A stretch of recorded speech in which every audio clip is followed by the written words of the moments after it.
melihat bagaimana tutorial budidaya tanaman anggrek yang sederhana, skala pemanfaatan dan juga gampang untuk pemula, dan bagaimana tips and triknya agar kita menghadapi anggrek di suhu Surabaya yang panas ini.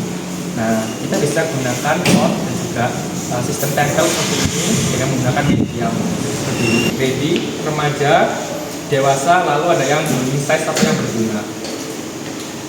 Jadi unsur yang dibutuhkan oleh tanaman tidak hanya anggrek, itu adalah unsur agroklimat.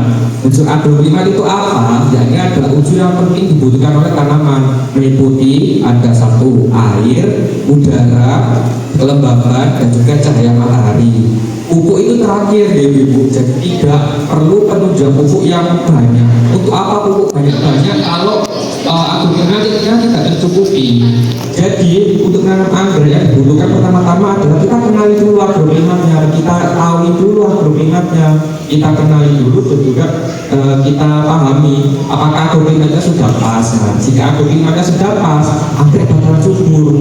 Nah, dikasih pupuk dia hanya menambah gedutnya batang dan mempercepat tunasnya baru lagi.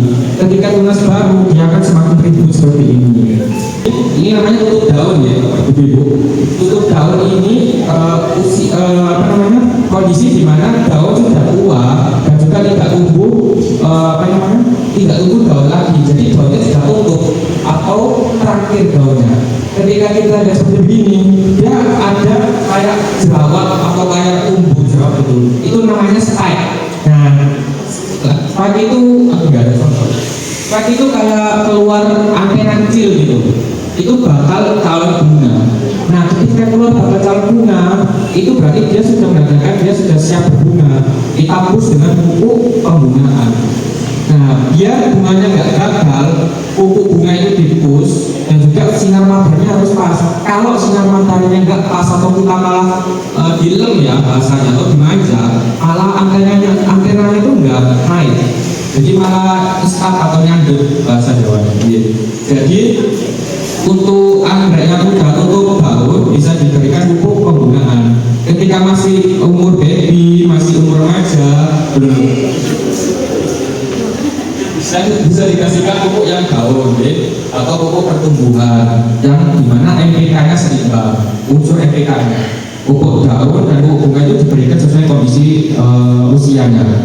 Untuk daun terbuka itu kayak apa? Kayak ini. Jadi daunnya itu masih tumbuh.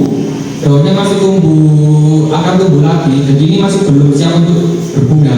Tandanya dia masih mau bertunas. Nah, ketika dia sudah nanti tutup daun, langsung dipupuk bunga aja. Nah, nanti akan ramai bunganya. Karena apa? Ketika kita sudah pupuk, sudah tumbuh tutup daun, tapi kita kasih pupuk daun terus, malah dia tumbuh tunas lagi. Kalau nggak mau bunga, itu yang malah buat betul. Nah, dia membagi energinya. Jadi terkadang bagi orang kolektor atau yang ingin memperbanyak anggrek, kolektor itu atau petani, jika emang skalanya untuk diberikan bunga yang panjang, mereka akan merelakan atau ibaratnya memotong bunga cabang bunga ini salah duanya. Jadi jika tumbuh 3 dipotong 2, sisa 1.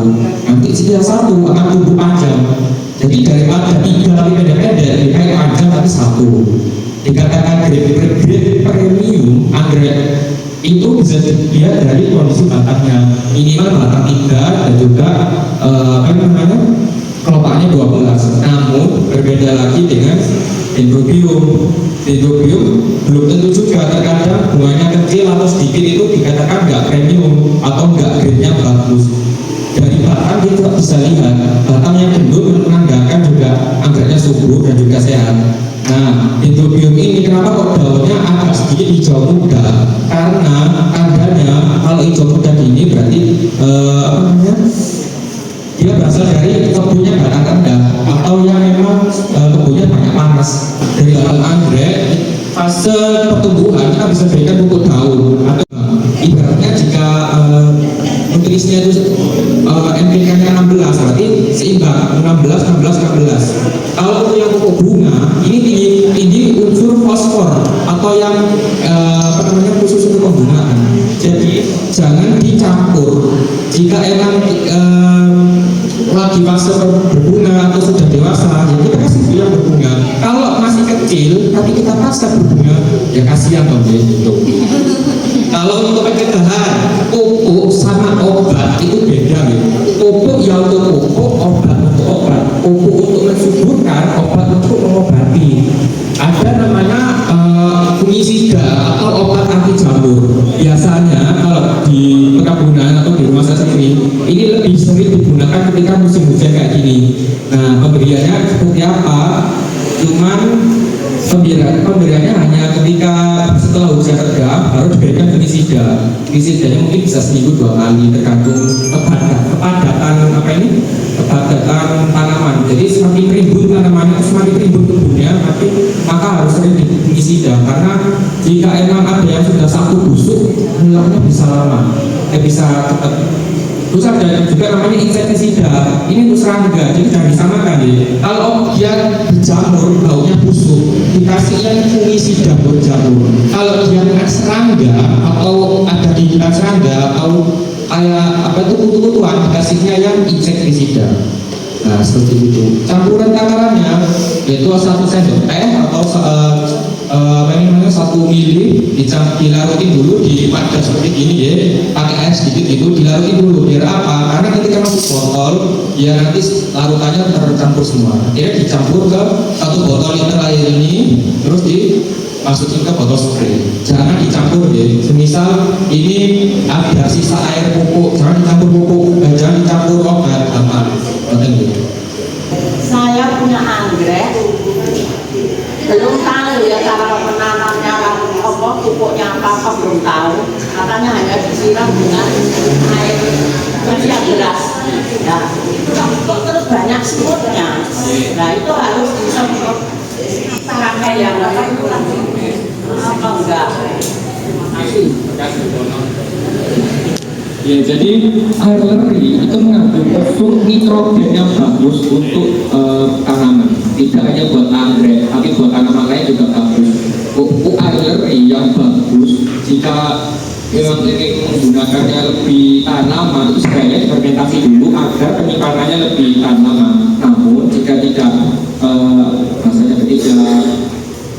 sempat itu menfermentasi atau disebutkan waktu, bisa disiram langsung, tapi tidak boleh langsung disiramin. Karena apa? Harus disaring dulu. Karena apa? Terkadang air itu ada bulir-bulir berasnya ya. Itu yang bikin semut. Nah, jadi harus diindapin dulu, yang diambil air atasnya.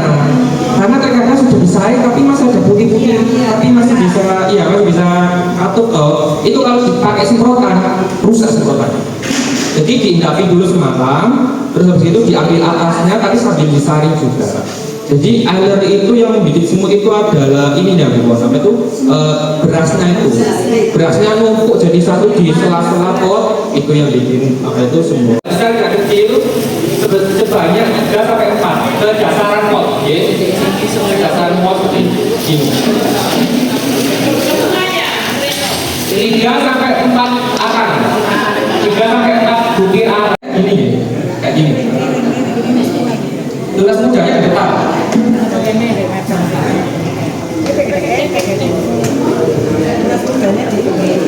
Kalau sudah tulas mudanya di depan, kita ganjil pakai arang.